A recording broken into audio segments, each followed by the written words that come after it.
how can I be the best version of myself? How could I heal from this trauma? And I knew what I needed to feel uplifted. I needed genuine support. I needed genuine community. I needed safe spaces to acknowledge my triggers and be given a fair shot at learning how to walk through life with those triggers. So I have to at least put time and energy in understanding what is it that triggers me, what is the root, so that I could use those triggers as a way to build armor and build resilience and strength versus allowing the trigger to control who I become and who I am. And that's been my light, is just being able to feel the pain and not deny it, because then you have to focus on a solution. And then once the solution starts solutioning, it's very rewarding and refreshing. And the light just seems to beam through the darkness. Hi, Natasha. How are you? I am good. How are you, Z? I'm good. First of all, thank you so much for joining me at We Are Mentally United podcast. I'm really grateful that you accepted our invitation and the conversation, and I look forward to the conversation that we'll be having today. As do I. Thank you so much. It's an honor. Of course, yeah. So to get things started up for folks who might not know you, can you give a brief introduction and about yourself? Absolutely. I am Natasha Barshalom, the owner and founder of KOSM Triggered Futures. We are a nonprofit organization, but right now I am sitting on that status because I kind of got here without realizing that's what I was building. I was just acknowledging my own trauma and very passionate about healing. And we started a social movement here in Denver. I've been consistently hosting multiple different events for the last 4 years, primarily in the Denver area. I'm really focused on mental health, mental stability, relationship building, accountability, peer support. Uh, and our most recognizable event is called Winning Wednesday, where we meet right outside the city council building on 14th and Bannock every other Wednesday for 8 months. It starts in March, it ends in October. And I intentionally market my events on social media so that people like you and I attend. And then I also spend hours volunteering in different shelters so that I'm able to invite the houseless. I also spend so many hours working alongside migrants. And then my focus is uniting the community, bringing all walks to one location. We're outside, we're in nature, and we provide a complimentary meal where we all sit down together and eat and give thanks versus an assembly line serving food to the houseless. Mm. Um, we do spoken word and tell testimonies. And then I have holistic practitioners and service providers that come and volunteer and donate their time and services. We offer complimentary haircuts, complimentary massages, acupuncture, and you're able to take advantage of those complimentary services by earning what we call a currency token. So some of the vendors that attend Winning Wednesday, they'll put together like anywhere from 15 to 30-minute workshops, and they're all focused around healing holistically. And when you participate, you earn the currency token that plays like money, even though it's not money, it's just a positive affirmation. But then you're able to utilize the complimentary services, the haircuts, the donations, the acupuncture, really trying to showcase and curate a space that provides support, provides accountability partners. We're there building relationships, and then you are hands-on being productive with what it requires yourself to really take on the healing journey. The more you pour into yourself, the more you'll be rewarded, and Mm-hmm. that's the point behind our currency system. It's That's really beautiful. emphasizing that we are the value, not the dollar bill. Yeah, no, that's extremely beautiful and really, really powerful. Um, it's really inspiring how your one organization is doing so many different things, and especially yourself, aside from working for that organization, aside from running that 501c3 organization, you're also volunteering your time and working up for the community and fostering a lot of community connections. So that's really beautiful and powerful. How did this journey begin? Where did you grow up? What area have you always been in Denver? No. I was born in Van Nuys, California. My mom and dad both met and got married. They were high school sweethearts in California. My dad's kind of from poverty side of California. My mom is from Rodeo Drive, Beverly Hills, show business. So two very different walks of life shaped who I am. My family moved to Las Vegas, also known as Babylon. I'm not a fan of Vegas. um, as my healing journey goes on, I appreciate my experience there because it shaped who I am today. So Mhm. I could let go of that pain that Vegas caused. But grew up in Las Vegas. A little bit so people understand, how I got involved in this work. My parents are from very different walks of life, but they fell in love through what we would call trauma bonding today. My mom was born into money and fame and everything that looks glamorous, but mom and dad were never home. When they were home, they were fighting. Alcohol was involved. My mom has two other sisters, but there's a big gap in age. So my mom really felt alone and carried a void of not feeling genuine love, even though the words were spoken, the actions just were not felt. And my dad was born to a runaway from the South. My grandmother on my dad's side is from a very small town in Mississippi. Racism was very embedded in our family. Her uncle was an imperial wizard of the KKK. My grandma left the South and ran away when she was 13 years old. She ended up in California, got pregnant, was married by 16, um, completely rebelled against her family, married a Hispanic man that didn't speak a lick of English, started managing apartments in what we call projects of California. My grandfather was the maintenance man.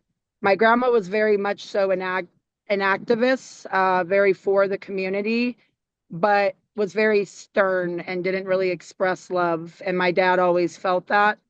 Um, my my dad's biological father committed suicide by playing Russian roulette with my grandma in front of my dad and his two brothers.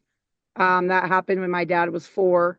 When my grandma remarried, my dad experienced a lot of molestation, rape, and my dad carried a lot of that trauma. So looking back, I wouldn't say my childhood was bad. There was no abuse, there was no substance abuse, there was no cheating, but both of my parents definitely struggled with mental instability, and it bled through to me and my sister.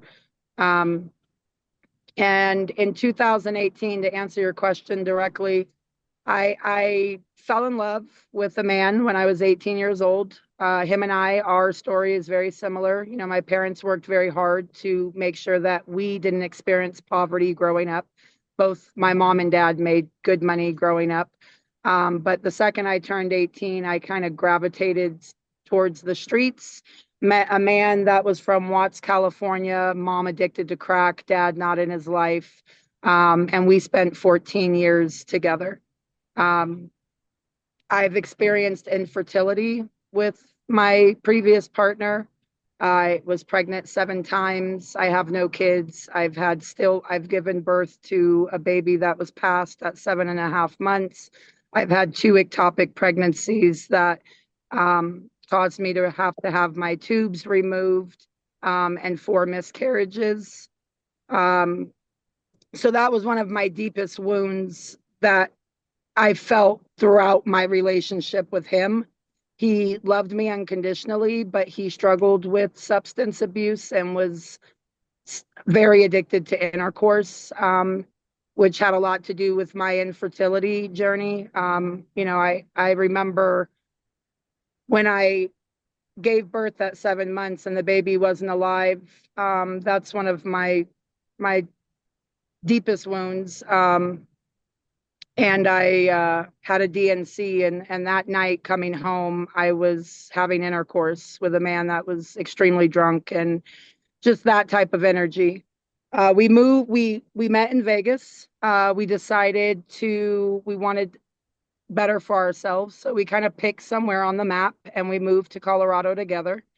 We were out here for about 6 years. And when I moved to Colorado, because the intentions was to shed some of that trauma and create a better future for ourselves, I was very intentional with the people I hung around. And I just started to realize that I saw something that I saw in my parents. Like our relationship, yes, we loved each other, but we were so traumatized and carried wounds that had nothing to do with one another, that we were pouring all this time and energy and proving to each other that we loved each other, and we were not loving ourselves. When this kind of clicked, it was around 2014. I had been pregnant 6 times at that point, and then my grandma died, my dad's mom. She died of diabetes. She was scheduled to have her legs amputated, and she died on the operation table. And I realized within myself that not only did I need to change my environment, my friends, but I also needed to start pouring love into myself and seeing the areas that I was a part of the trauma being felt, like it was self-inflicted at this point. Um, so I made a lifestyle change. At this point, I was 367 pounds, and I was being told by multiple doctors that I have no idea why you're not carrying your pregnancy all the way through. You're healthy as an ox.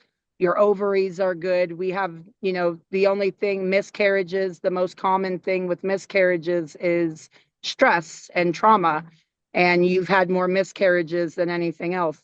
So at that point, between my grandma dying and me knowing that I was possibly not going to be able to have children, I prayed and I journaled and I gave myself the strength to build the discipline and determination to want to be better. And within 2.5, 3 years, I lost over 200 pounds. Wow. And that's when it really clicked. That's when I realized, oh, life is what you make of it.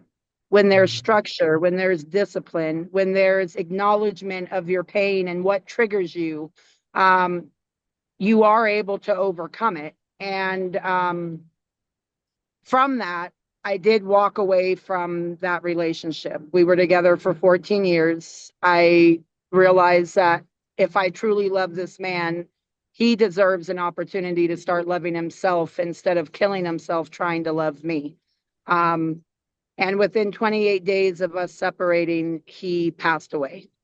He died drinking and driving out here in Colorado. It was put on paper as suicide. I woke up um, the morning that I found out that he had passed away. I woke up to 82 missed calls from him. Um, he pretty much dedicated his passing to me, that it was because we had broken up, and that he didn't want to live anymore. Uh, and that is when everything became dark. Um, I also, a month after, sorry, a month Mhm. after he passed, I found out I was pregnant again. And it turned out to be another ectopic pregnancy. And by the time I went to the hospital and realized what had happened, my fallopian tube had ruptured. I was bleeding internally. I was hospitalized. I had to have a blood transfusion. And I was told, and partial hysterectomy, and I was told that I would not be able to have children. So within a matter of a month, I lost a 14-year partner and carried a lot of guilt and shame because everyone that knew us kind of pointed fingers at me because, um, I'm not really one to talk to my friends and family when it is bad. I always held that in. So to everyone looking in, it just looked like I lost 200 pounds and I left him. Um, so long story short, I tried suicide 13 times. I was successful at suicide. I was gone for a minute and 36 seconds. I woke up in the hospital and was evaluated and was let out and went to a therapist. 2 weeks of therapy turned into a psychiatrist visit, and then that turned into actually being put in a mental hospital for almost 6 months. Um, and that's really what created the work that I'm doing. I was supposed to be in the mental this happened in Vegas. So when Phil died, I was so broken down that I left and went back home. And then that's when I found out I was pregnant. That's when I lost and found out I would not be able to have children. And a 2 week evaluation in a mental hospital turned into 6 months because I was deemed combative because I refused to take the medication. I was diagnosed with PTSD, manic depression, um, and a couple other things. And I just remember when I was given the medicine and I asked what it was, there was a computer area where we were allowed to use the computer. And I looked up the medication that I was being given. And I just remember what I was told to use to like calm my emotions was tranquilizer and was used on like horses to induce comas. And I just did not, I was not willing to take that route. That was not a solution to me. I knew while being there, while acknowledging my pain, that I was so saturated in pain. It was like a computer with too many downloads. It starts crashing and malfunctioning. And that's what was happening with me. I did not want to convince myself and hold and like embody that I was broken and that I had chemical imbalances and that medication was my only solution. Um, and yeah, that's really how the work started. This was never about how can I help others, to be completely honest. This was how can I be the best version of myself? How could I heal from this trauma? Um, and I knew what I needed to feel uplifted. I needed genuine support. I needed genuine community. I needed safe spaces to acknowledge my triggers and be given a fair shot at learning how to walk through life with those triggers, because triggers, in my opinion, it's a memory. And we are triggered through our senses. If we see something, if we feel something, if we hear something that brings back a negative memory, um, in that moment of understanding, I realized I can't undo my trauma. These triggers are going to always be here because these things have already happened, and there's going to be things in the future that will trigger that memory. So I have to at least put time and energy in understanding what is it that triggers me, what is the root, so that I could use those triggers as a way to build armor and build resilience and strength versus allowing the trigger to control who I become and who I am. Wow. I'm I'm genuinely speechless, Natasha. You're an extremely strong woman, and I'm sorry what the system has put you through. I'm sorry what the universe has put you through in terms of how things have shaped up for you. But as you said, that they have they have shaped you in becoming who you are today. And the work that you are doing today, the work that you are doing for the community today, it will help a Natasha that couldn't help herself in those dark moments. And that is something really powerful Yeah.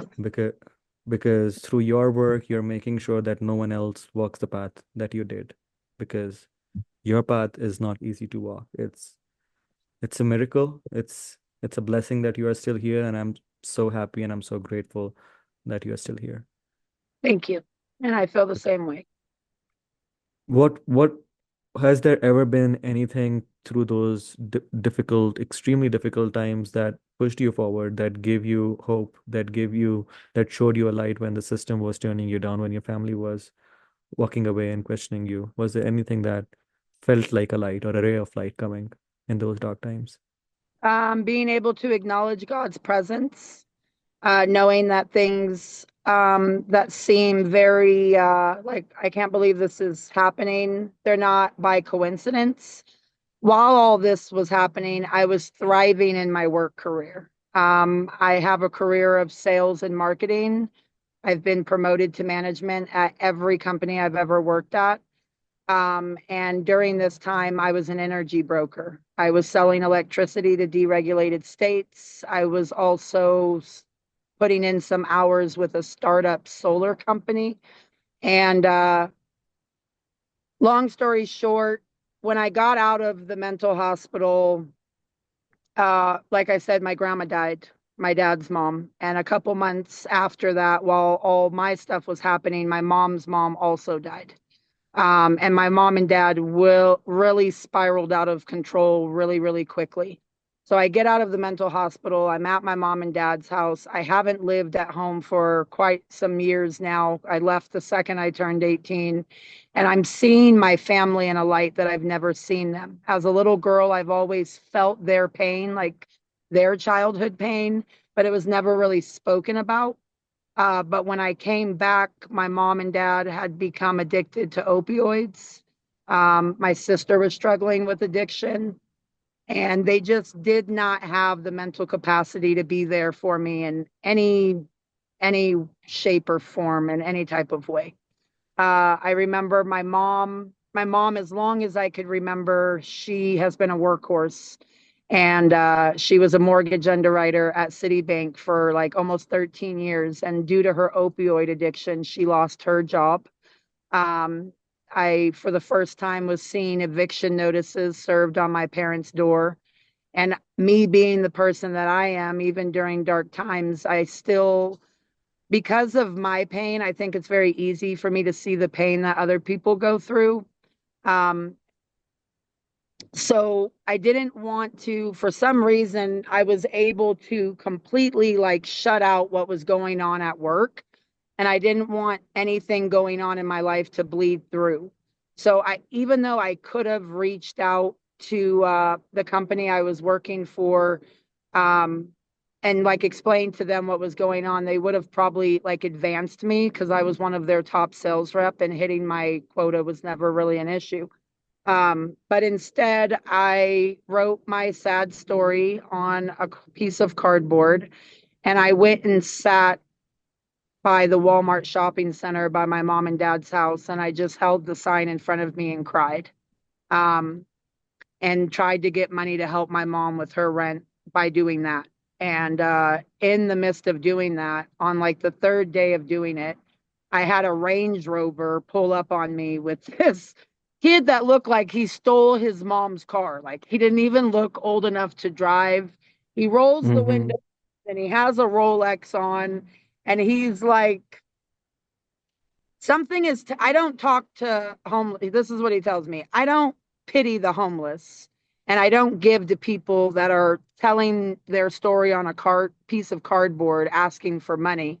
But something is telling me to talk to you, and that this is really not about money. You are like reaching for someone to like see your pain. And I want to offer you an opportunity. And mind you, I'm an energy broker. I was putting in some hours learning solar. And he tells me, get in the car. And normally I would never do that. But I got in the car. We went to like this penthouse high rise around the corner. And he showed me that he had started a solar lead generation company where Wow. everything's being done over the phone. So we would have leads on a dialer, we would call homeowners, and we would determine whether or not they have interest in solar. We would pre-qualify them over the phone. And then we established relationships with actual solar installation companies. And we were like bringing them hot leads to where all they had to do is go in and close the deal. So I'm like, okay, well, this makes more. He offered me a job, and I'm like, okay, well, I did just get into solar, but I'm knocking doors. I really don't have the energy to do that. So he was like, I'm really laid back. You could tell that I'm young. I'm not really here. You're not micromanaged. It was actually an apartment that he turned into like an office space. There was only four of us. It was a 4-bedroom apartment, and we all had a room that was our office. Um, Really quickly, I won a car within 2 months of working there. And I started to feel comfortable with my boss. I was making great money. I helped my mom not get evicted. And they found out what I was going through and offered to send me to Medellin, Colombia, to open a call center there, doing solar lead generation. So within a month, I moved to Colombia. Wow. And I spent 9 months there. And that really was a game changer. If Colombia didn't happen, I probably would not have came to Denver and started doing the work that I was doing. But when I was in Colombia, when I first got there, the first month, I lived in a high rise in Poblado. But I became very close with my employees very quickly. And something told me to take an offer that one of the girls had offered. She asked if I wanted to move in with her family and really experience Colombia. So I did. And she lived in like a clay type house. Like half of her roof was gone. They had no electronics in the home. They had no hot water. We had to like hike uphill to wash our clothes in a nearby river. And then they had a sink in their house that had like, we actually washed our clothes there, scrubbed them, and then rinsed them in the river and then hung them. Um, and that happened for about 7 months. And not one time, Z, did I feel depressed? Did I have to focus on my breathing? Did I have to meditate to feel like I had control of my emotions? It was just pure bliss, the most free I've ever felt in my life. And Wow. I ended up coming back to the United States, and instantly darkness, depression. The only way I was making it through the day is if I meditated and I put on the Zen frequency. Like I really had to like work towards feeling at peace. And I questioned why that was. And that's really when I know I mentioned triggers earlier, but that's really when it hit me. Oh, I was in a new environment. I don't speak Spanish. Okay. So when I moved in with that family, yes, my employee knew a little bit of English, which was self taught, but the rest of her family did not. But I felt loved. I felt supported. I felt a part of the family, and it was all energetic. It Mm-hmm. was Mm-hmm. not anything besides that. And I realized it's not necessarily Colombia. Colombia is not doing something special for me. I don't have any emotional attachment to anything here. It's a brand new environment, brand new people. We don't speak the same language. So I'm not being triggered. I'm not being Mm-hmm. reminded of my trauma. I'm here and everything is so new and it's exciting and refreshing. Um, so I had to figure out a way to curate that type of space and energy here in the United States. And that was 2020. I spent about a month in Vegas. I realized that the triggers and trauma was just too deep with me growing up there, my mom and dad struggling the way they were, grieving their mom. So I came back to Colorado and I got very active in volunteer work. And even though it did take the edge off, there's so there's just broken systems here. Mm-hmm. And every time I worked with a nonprofit as a volunteer, I would feel discouraged and I would feel sad because I saw these organizations that were bringing in the funds, had every opportunity to really create impact. I'm meeting the people that are running the organization, and I know their intentions are there, but maybe their life experience is not. Maybe these are people that have not experienced as much trauma as the people they're serving. They have the degrees, they have the ability to create this concept, but they don't understand what the root of the problem is. The connection is missing with the root of the problem for them. Yeah, 100%. I remember I was definitely inspired by Mutual Aid Monday. Mutual Aid Monday does their events at the same location as Winning Wednesday. I volunteered with them for about a year, and I love them dearly. But there were a lot of little things that just were very degrading. And me being me, when I attended as a volunteer, yes, I was helping the organization, but I was more focused on my trauma and trying to be in an environment that could serve me. And I found myself gravitating towards the houseless. There's something really beautiful about the houseless. I don't want to say in all aspects they're ahead of us when it comes to the healing journey, but the main area that they are is that they could acknowledge their current circumstance and put their ego aside and say out loud what they're struggling with.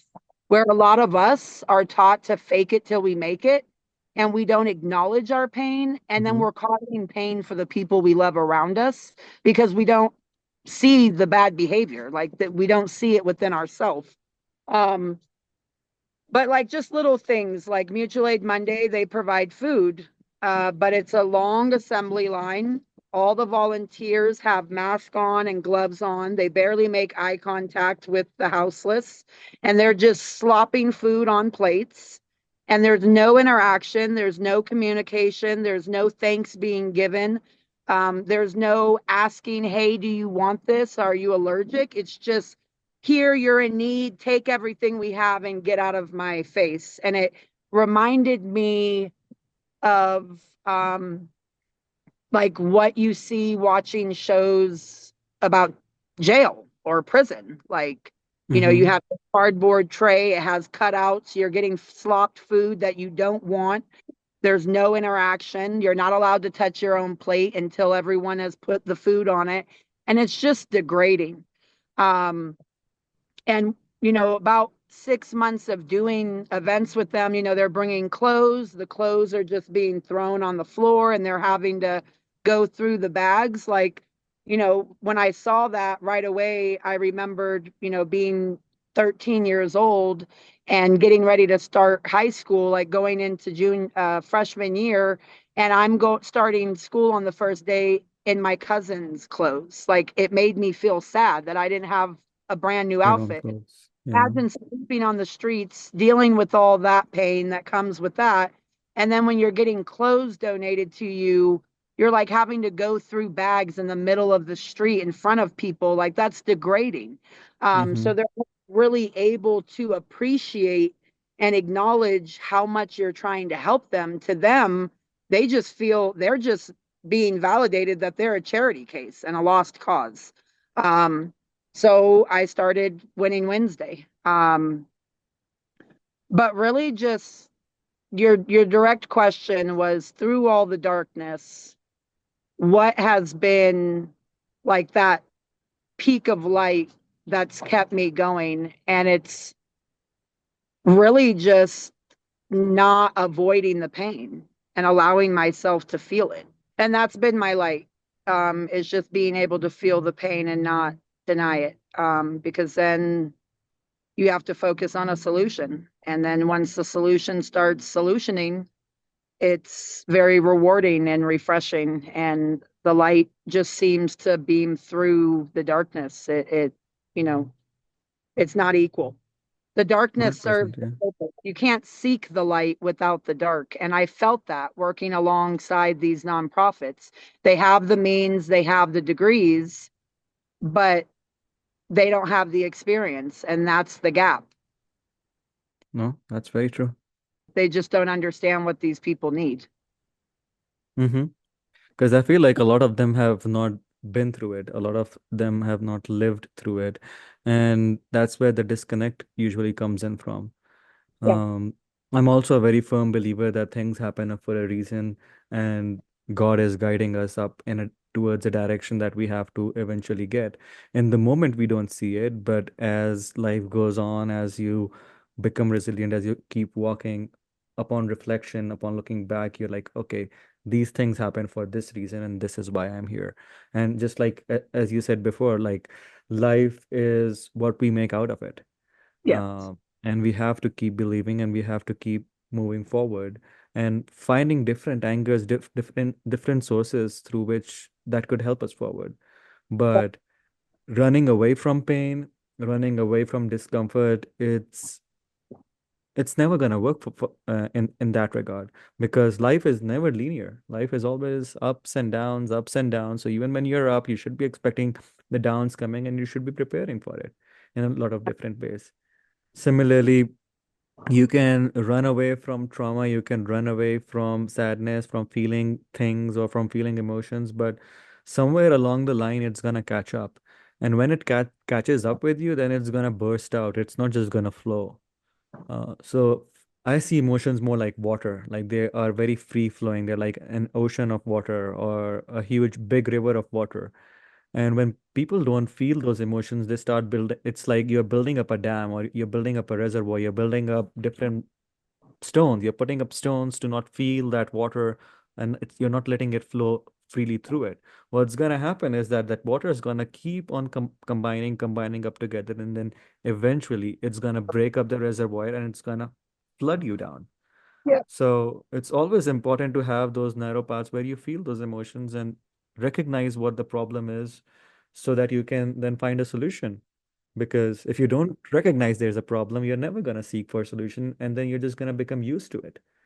Yeah. Uh, and then eventually you're going to be saying the lines that a lot of people say that, oh, I'm used to it. I know I'm used to sadness, or I'm used to things not working out for myself.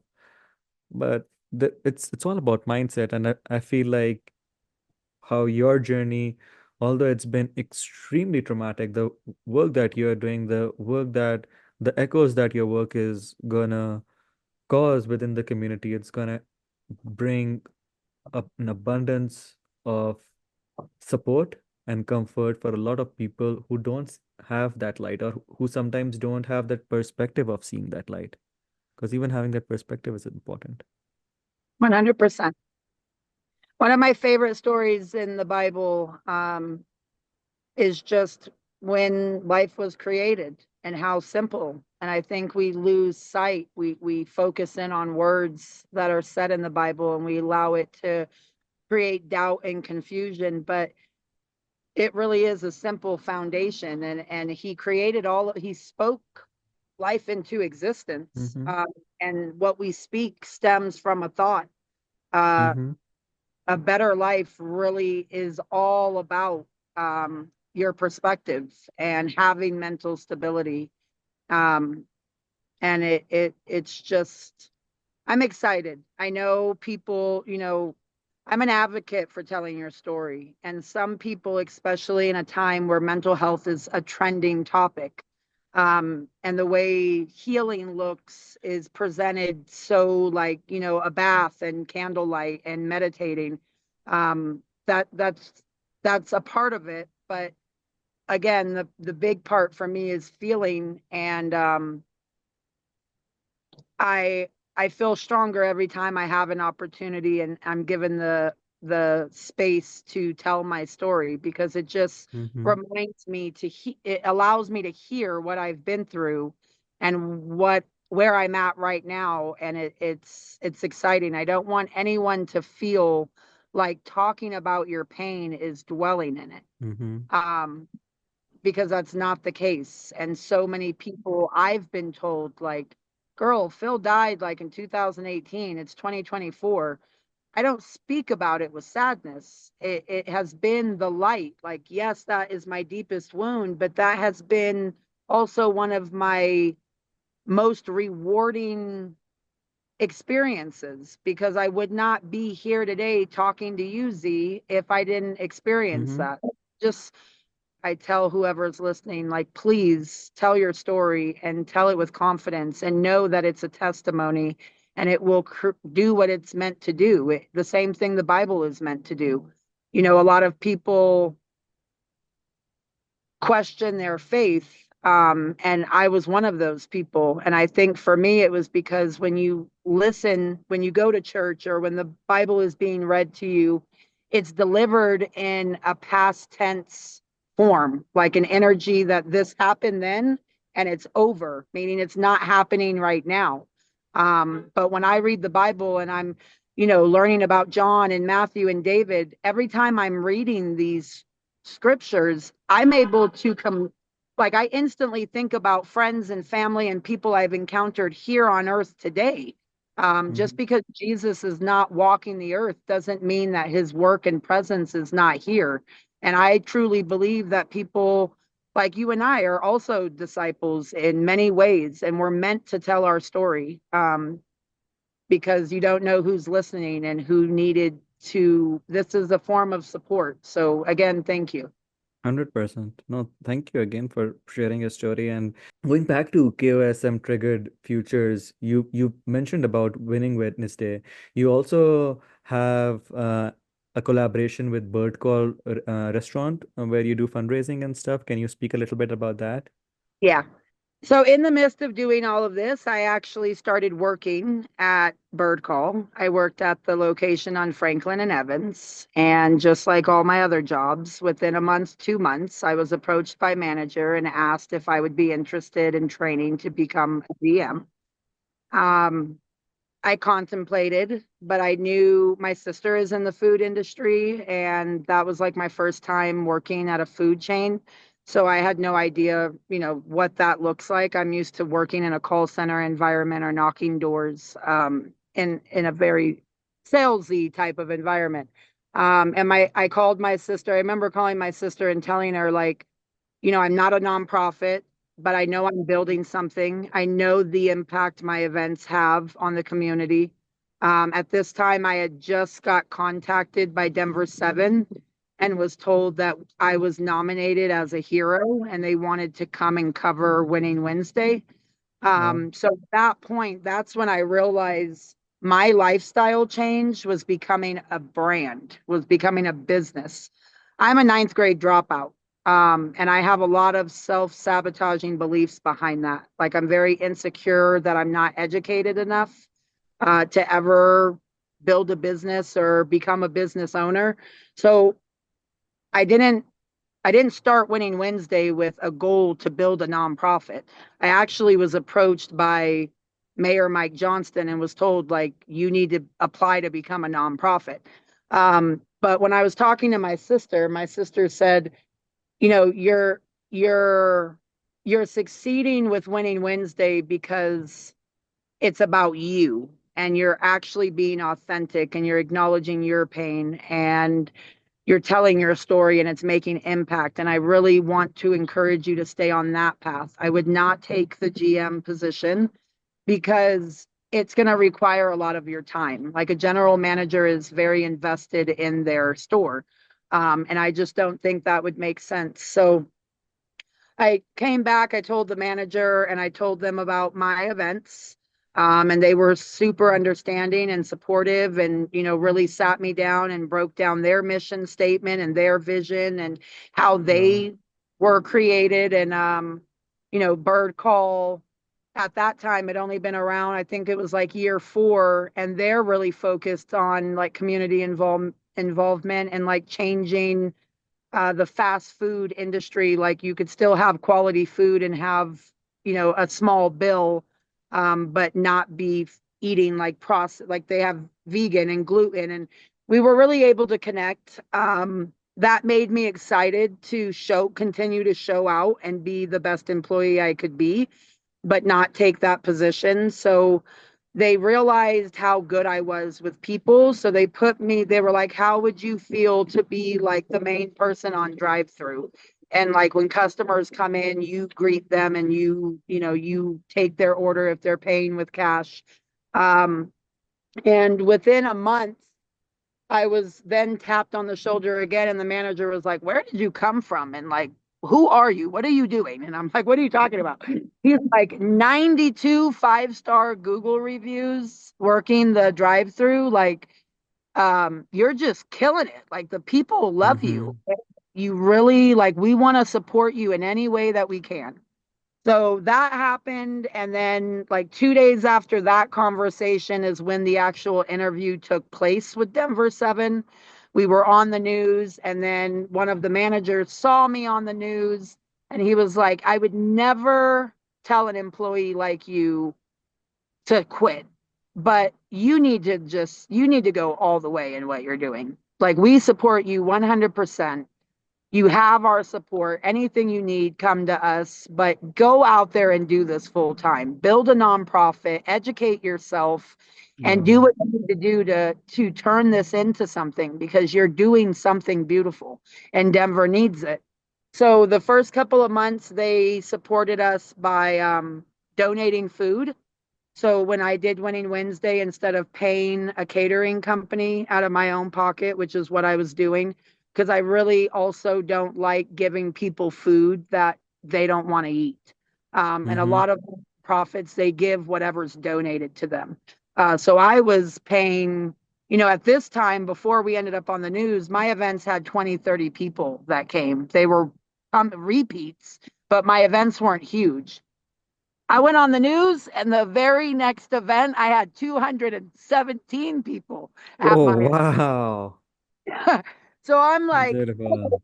well, I'm paying for the food. I have no choice but to become a nonprofit, because I can't. Food is expensive, and the food Mm-hmm. that I'm serving, pasta with shrimp and steak and scallops and Brussels sprouts. Like, I'm serving food that I want to eat. That's going to get expensive for 200 people. And it did, and I became homeless behind it. But long story short, bird call. That's how that relationship started. After a couple of months of donating food, they reached out to me via email and told me, "We would like you to be an ambassador with us. We will give you an opportunity to have a monthly fundraiser, and the money can go back into your events. And anytime the promo code is used, we'll contribute 25% of that receipt, and it will add up for the entire day." So I host monthly fundraisers. This is a relationship I've had with Bird Call for almost 2 years now. Wow. One thing that your story keeps pointing towards is that there are good people out there. Oh, yes, 100%. There are good people out there because that person who saw you in Vegas when you were outside the Walmart, they helped you out of nowhere. Bird Call have continued helping you even though now you're doing something completely on the side. So loyalty and good people still exist because that's something that a lot of people feel like that it's not true. But I feel like your story reflects that it's true. Even bad people could be good people. I've really learned that when I put no energy or focus on the characters of those around me, and I just truly thrive to be the best version of myself, then the people around you are truly a reflection of your energy.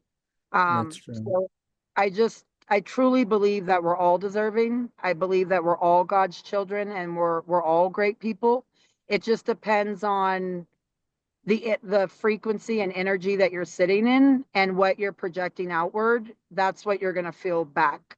So if you Hmm. feel like you're in a very dark place and overwhelmed and trauma, that's going to be the energy that you're curating around you, which is going to allow you to see the bad in people. Again, it's all a perspective, and it's what you focus on. And there's 100.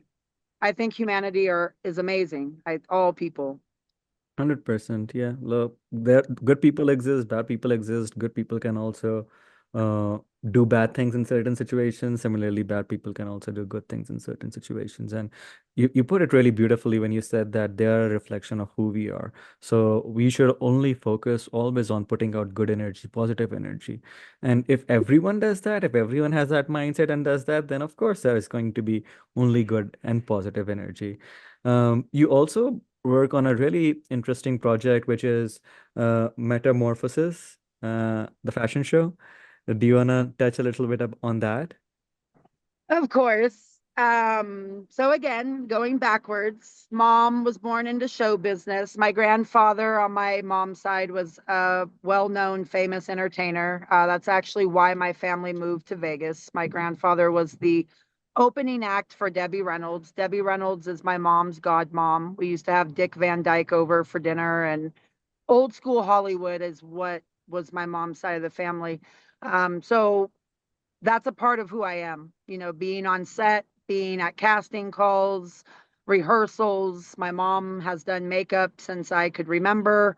I did makeup. I'm both self taught and did spend some time at school. My mom's best friend, who was also acknowledged as my aunt, was a teacher at Euphoria in Las Vegas, a cosmetology school.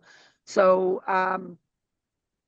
that was my dream as a young girl, was to be a makeup artist and to be in the entertainment world. And I was successful. I did makeup for celebrities in Las Vegas, and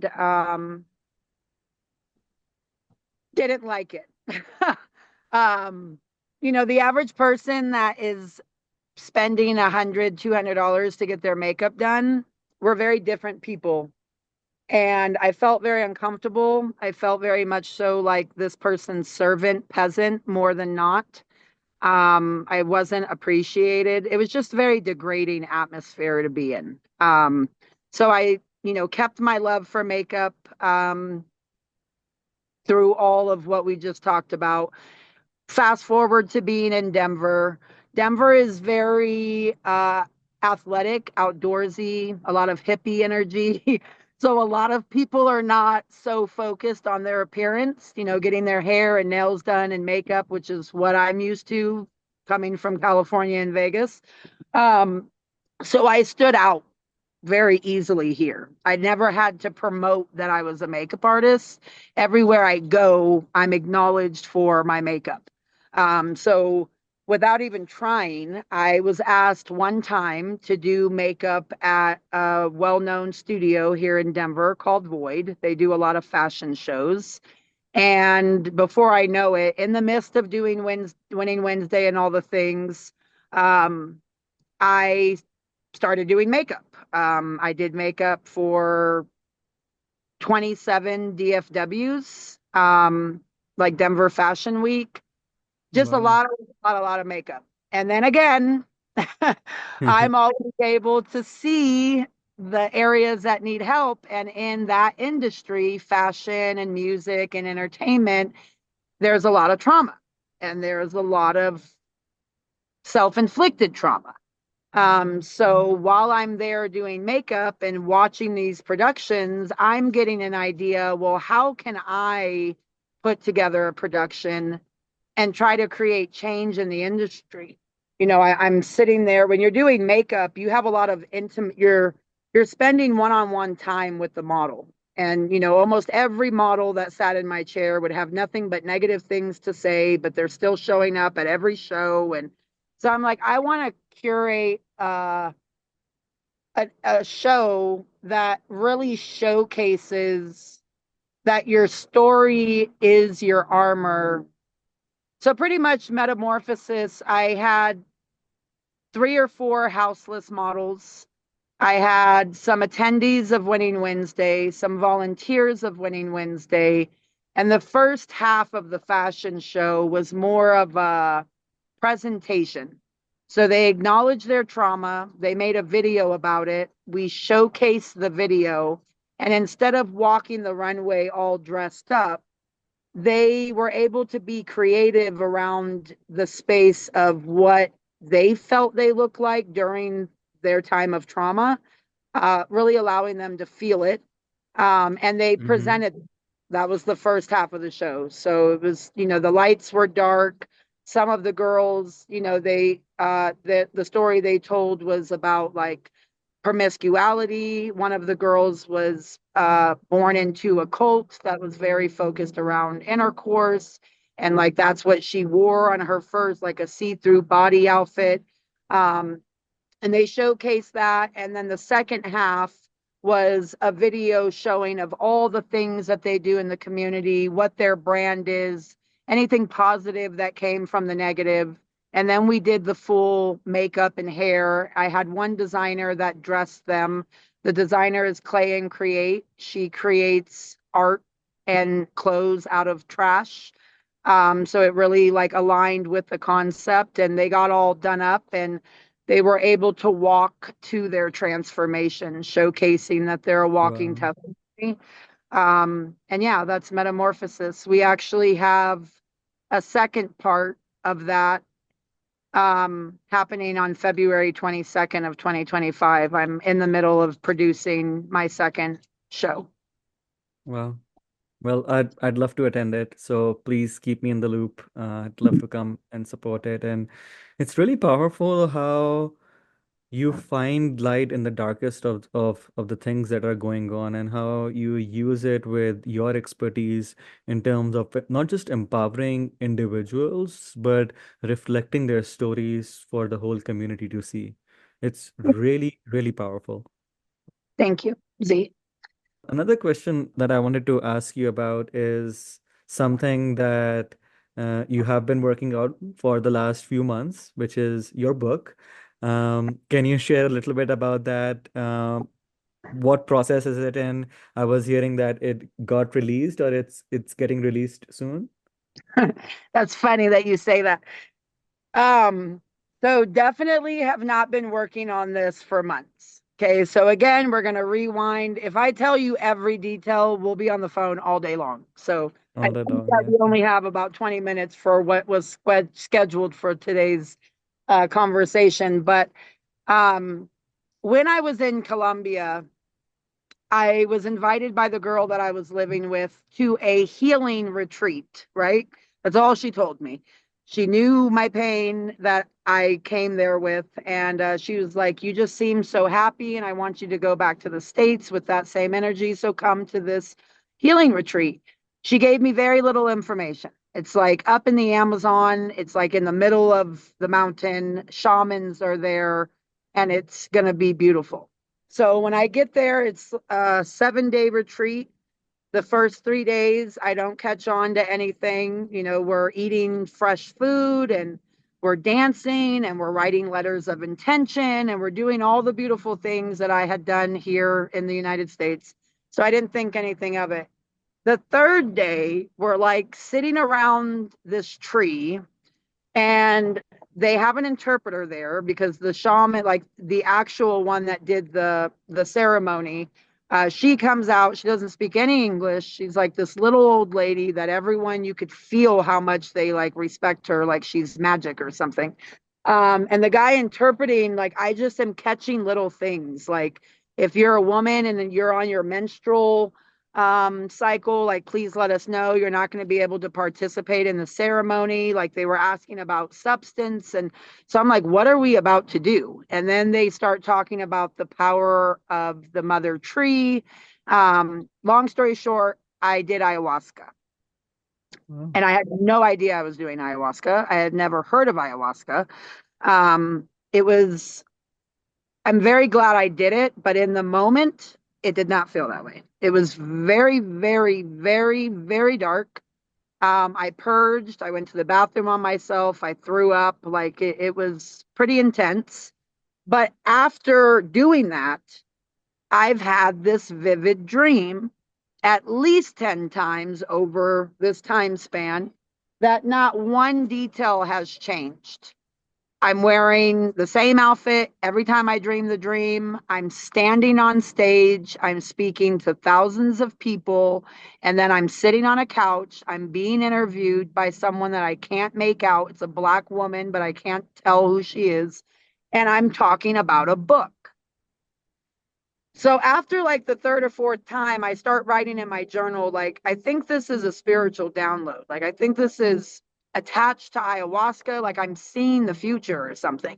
But then those insecurities and self-sabotaging beliefs, English was my worst subject in school. I know I'm a dropout. Like, I hung out, the man I spent 14 years with is gang banging background, grew up in Vegas, very much so a follower. So I'm like, yeah, no, girl, that's not premonition. Like, you're misconstruing, you're not writing a book.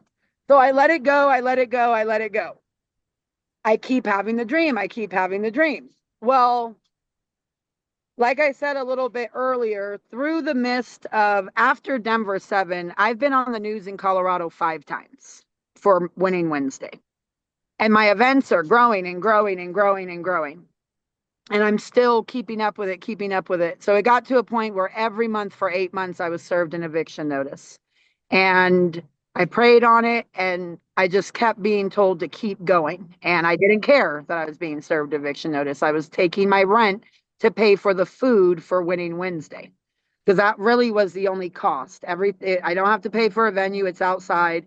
And I was able to put a call out to the community and be successful to get everything else through donation and volunteer. Nothing, I didn't have to pay for the barbers that cut hair, none of that.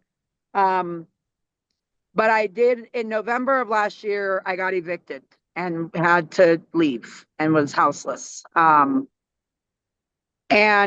I didn't bring it up, but in 2022, my dad died at 55. He just dropped dead. He lost oxygen to his brain and was on ICU for 3 days. And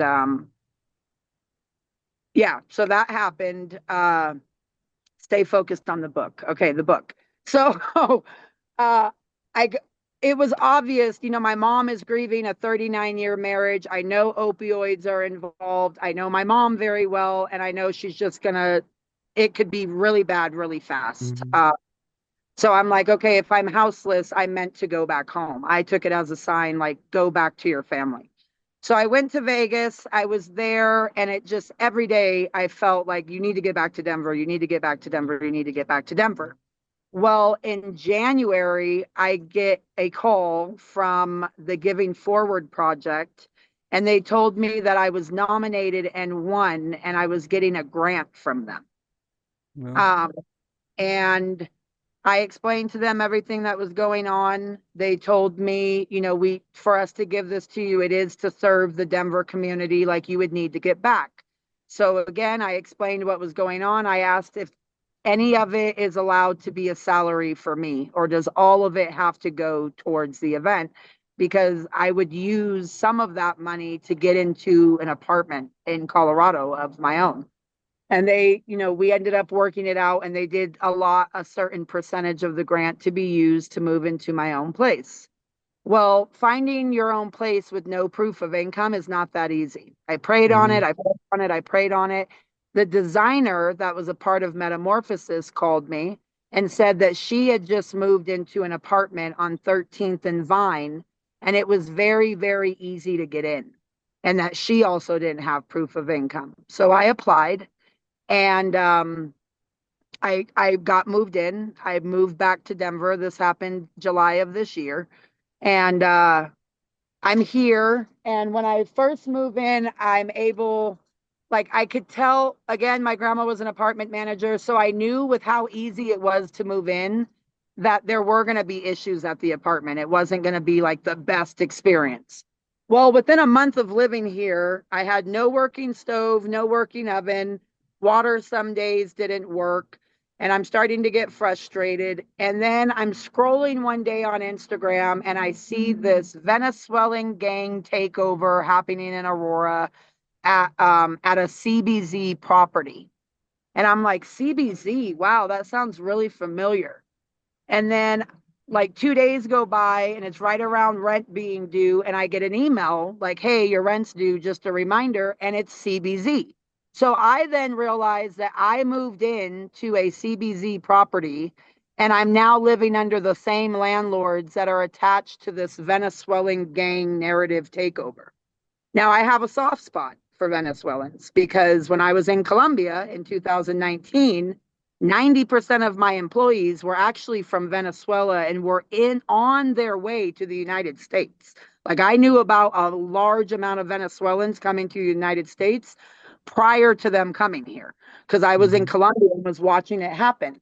So I felt the need to speak up because I know that yes, there are Venezuelan gangsters here in the United States, but I also know that the Venezuelans are here with the help of America. They did not just get here on their own. And I know that for a fact because there are illegal migrants that are getting five, six, seven, 800, $1,200 in food stamps. They're getting vouchers. Like if America wasn't involved, how are all these illegal people getting mass resources? Like it's not adding up. It's not making sense. They brought them here and now they're putting a target on them. And I don't have a car. I ride the Colfax bus. I don't know how many times I've witnessed Venezuelans getting targeted by a group of black guys because of what's on the news. So I end up speaking at city council in Aurora and the very next about the topic and I bring pictures and I showcase everything that's going on at my apartment. I'm not getting responses. The portal is down to pay rent. I don't have a working stove. I don't have a working oven. I don't have AC, which I didn't know is illegal. It's not illegal here to have AC, but being, I come from Vegas, so everything has central air. So it was very weird that I'm here, July, it's hot, and we have no air conditioner. So I go to speak, and the very next day, I have an email from Danielle Jaruski. Danielle Jaruski is the city council member that is endorsed by Donald Trump and that has been the face on the news of the Venezuelan gang takeover. And she Mhm. wrote me and immediately was like, I will get you out of that apartment. I want to help you. Like, pretty much laid out the red carpet. And within not even a couple of hours, the landlord called me out of nowhere. They acknowledged I got a new stove right away. My ceiling had caved in my bathroom and like a huge leak. They fixed the ceiling. Um, so Danielle and I kind of, I was trying to understand like, why are you helping me, but not helping all of these other tenants that have issues? Um, so I'm talking to Danielle more and more. And then she calls me. I'm at work. I'm working with this. I have a couple gigs that I do. And I was working with this lady that owns a catering company. It was like my third day working with her. I had no idea she was a diehard Donald Trump fan, like mega Q, like loves Donald Trump. And I'm in her kitchen. We're prepping for a catering event, and my phone rings, and it's Danielle Jaruski. And she's like, hey, we just found out Donald Trump will be here on the 11th. And I would like to give you, I'm endorsed by Donald Trump. I have not only tickets are free for the public, but if you would be interested in coming with me, you would be able to sit in the front row. Like I'm going to be sitting down where other people are not. So right away when I hang up, I like start laughing. I'm 36 years old. I've never voted. I don't trust the United States government. Yes, voting is important if our systems were not so broken and corrupt. Mhm. Um, I vote outside of the ballot by getting involved in the community, not filling out those questions. So right away I hang up and I start laughing and I'm like, no, I'm not going to the Donald Trump rally. Like I say it out loud. And my manager was like, wait, what? You're not going to the Donald Trump rally. Yes, you are. I want to go to the Donald Trump rally. So I'm like, I don't know. So I come home, I journal on it, I pray, and I just get this strong conviction to go to the Donald Trump rally with this lady. So I invite her with, I go to her house at 4 o'clock in the morning, the day Donald Trump is here. We stand in a 9 hour long line to get in the Donald Trump rally. I'm not dealing with any triggers in line. I'm actually kind of blown away by how beautiful the conversations were amongst other Donald Trump fans. Um, but then, about an hour prior to being let into the building, they turned on all the TVs and they started showing like the commercials. Like, this is what it will look like if Donald Trump wins, and this is what it will look like if Harris wins.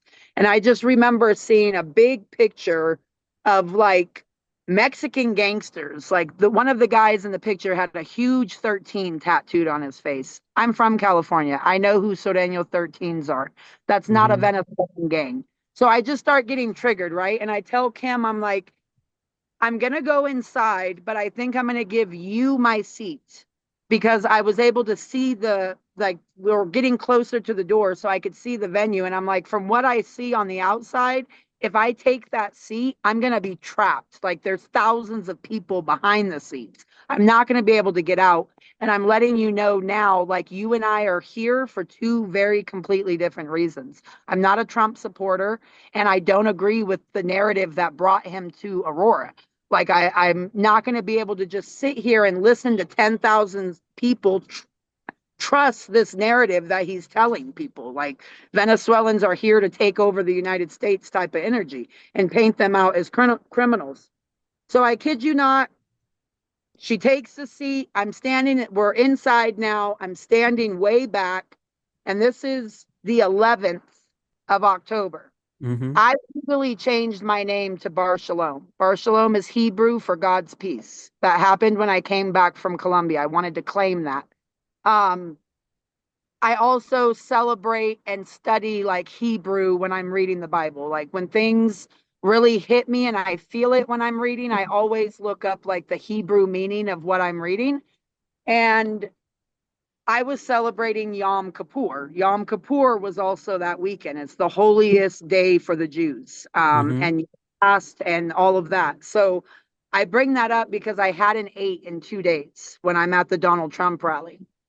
I'm inside, and to the left of me is a little girl with red hair and freckles. I'm a big advocate for gingers and freckles. Like, I get excited when I see them.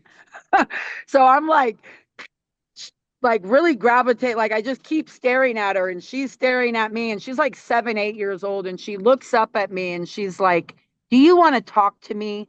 And I was like, I just think you're adorable. I love gingers. Your red hair, you got angel kisses all over your face. You're just so precious. And she was like, God wants me to talk to you too. And she was like, are you a Donald Trump fan? I don't think so. And I was like, no, I'm not. She said, I know, because I'm here because God told me to be here too. And I'm like, what in the world is happening right now? Like, my stomach felt hollow, like goosebumps on my arm. And then her mom chimes in and she was like, she is not kidding. Like, she was up at 3 o'clock in the morning, consistent that we come to the Donald Trump rally. So that happened and it stood out to me. I'm like, that was a really weird encounter. Mm-hmm. Then all of a sudden, everyone starts screaming. Again, I'm like 10,000 people ahead of me, and I'm staring up at a screen, and Donald Trump comes out. I found out I couldn't have kids on the 18th of September. Phil died on the 18th of September. And there's a big 18 on the side of Donald Trump's picture on the big screen. I know Mm-hmm. that 18 is a mega number that's connected to Donald Trump. So I don't know why it said 18, but my heart starts pounding. I start to feel nauseous, and it takes about 5, 6, 7 minutes for him to get to the narrative of why he's here. You know, he introduces himself, and then as soon as he starts talking about the Venezuelan takeover, it was like I blacked out. And every time I blinked, I was like reliving being in the Amazon doing ayahuasca. And I kid you not, like, this is not a made up story. I instantly purged. I threw up everywhere in the middle of the venue, ran out the door, screaming, crying, like, this is a lie. You're a liar. Complete, like, could not control my emotions at all. I actually almost got beat up by some Trump fans. They were very offended. There was like 10,000 people inside, and then 10,000 Mm-hmm. people outside waiting to get in. And then, long story short, I come to the house.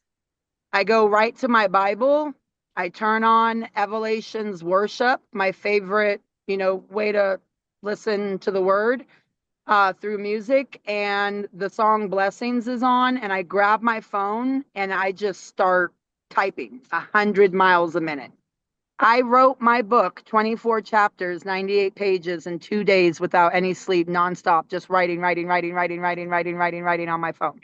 Write it on my phone. When I'm writing, I'm a journal. I write everything down. So I journal all the time. When I'm doing this in my mind, I'm not writing a book. I'm just pouring out. It's coming out. Thoughts. Yeah. Right when I'm done pouring out, there's nothing else to pour out. My friend from Vegas, she's an older lady that when I was in Vegas, I was helping her seek justice for her husband that was murdered. And she thinks Vegas had something to do with it, like DA office. And she said, I just published my book. I want to send it to you. So I read like the first what she sends me. It's like a chapter and a half. And then I text her and I'm like, that's really weird. I think I just wrote a book. I don't know. I'm reading what I wrote after I read what you just sent me. And she was like, well, call this publishing company. It was so simple. You know, you send them a manuscript, they edit, they do all the things, and then they help you publish it. So I call. And when I call, I'm getting all excited. It's great, great, great, great. And then, of course, at the end, they hit you with the number. And they're like, well, $2,800 will do all this for you. And I'm like, yeah, I don't have $2,800. So that was a waste of time. So I get off the phone and then I get an email notification. I check my emails. So the same woman that I went to the Donald Trump rally with 2 weeks Mm-hmm. prior, I had worked a catering gig with her. That was a celebration of life. A family hosted a celebration of life in Winter Park, and I was the bartender. I was the only one of her employees that spent all 6 hours with the family. And I just lost my dad. And you see my heart, I'm sure. So Mm-hmm. the family saw it. And the guy's brother that passed away handed me his business card, and he was the president of investments with Wells Fargo. And he told me, use my card, send me a proposal of what you're doing, and I would love to support you financially. So, right when I got that card, I sent him a proposal the very next day. Now, fast forward, I just got off the phone with the publication company. They say $2,800. Not even an hour later, I get a notification email, and it's Kirby responding to my email that I sent him 2 weeks ago. And he says, I want to on the phone. I want to see, what project you're working on. How can I help you? And I knew that I was planning my next event, Exploits of Faith, but my spirit said, bring up the book. So I brought up the book and he told me to call them back on three-way and he paid the $2,800. Wow. And now the book. That's beautiful. That's beautiful. Like God opens doors in ways that we cannot even imagine. Like Oh, when we feel like every door is shut, he just opens up a new one right in our face. But the most important thing is also taking action in those moments. Like taking action when you hear back from your friend, or taking action when you hear back, like emailing the person at Wells Fargo. Because if you don't take action where the universe is guiding you, then you just stay stuck. yeah, Yeah. So you really, it's a very powerful skill to acknowledge different things that are happening around us and then take action on them. Because a lot of yeah, people struggle with taking action or don't find the motivation enough to take that action. right. Um, yeah, Natasha, I've never been in a loss of words when I'm speaking with someone on the podcast, but today I feel that way because of how powerful your journey has been, and just looking at the radiant energy that you're still putting forward, putting out, because it's difficult to go through even some of the traumas that you went through, but the way that you've gone through them, the way you have trusted God, the way that you have found light in the darkness, that's extremely inspiring. And I hope and I wish that more people see this episode and they take something back from your story. They take something back from your journey, because your journey is a reflection that can empower and help a lot of other people out there. Thank you. All glory to God. Yes. Appreciate that. Yeah. Thank you. Thank you so much for doing the podcast with us today. I'm really grateful that we got the opportunity to connect and talk. I feel like we can go on and on for hours because of how deep all these topics are. And I do have a lot of other questions also, but then that's going to take up a lot of time. So maybe I feel like a little bit better thing would be to have a part two, in which we can cover up more of the work that you have done, more reflection into your journey, because when you talk about it, it should like we should justify it when we're talking about certain things. We should not rush through these experiences because these experiences need to be told within their true energy and not in a rushed energy. So Thank you so much, Lee. It's been amazing, and I really do look forward to building a relationship with you guys. And I'm a 100%. big fan of Mentally United. You guys make sure you tune in. It's not the only Yes. amazing episode. They're doing multiple episodes and telling all types of different stories. And I appreciate the work you guys do as well. Thank you. I appreciate your kind words. And before we wrap it up, I just had one little thing to say that's been coming up in my mind because you spoke about it that you feel sometimes not too good about just doing education until ninth grade and not being a student, and that's something that you talk yourself down with. But hearing from your story, I feel like you're a student of life. You don't have to read books, you don't have to do mathematics, science, and all those things that are taught in school, colleges, and universities, because the education and experience that we get through life, it's much more powerful than what we read into books. And that's something that I have seen through my own experiences, because to become a therapist, I did my master's education. We were taught a lot of different things in those books and those teachings in those classes, but it wasn't as powerful as when I started interning outside or I started working into the field, when I started meeting people, when I started hearing raw stories like yours or journeys that other people are going through. That caused up a huge impact as compared to the 2 years of education that I had. So what you have as an experience, what you have as a journey, it's much more powerful than what a lot of people have even after their PhDs. And maybe that's the reason why a lot of people have these nonprofits and these organizations working out for the betterment of people, but that connection is missing. They can't Yeah. see people the way that you see them, and you see them not because of the books that you read, but because of the experiences and lived journey that you have been through. So that's Yeah. really powerful, and I just wanted to put it out there for you. I appreciate that, Z. Thank you so much. And let's stay connected, and hopefully we'll meet again soon at your event. But also after that, hopefully we can record up a part two for this. Yes, I love that. And once we hang up, I'll respond to the email with some photos and videos, okay? Perfect. Yes. Thank you so much. And yeah, bye bye. Bye.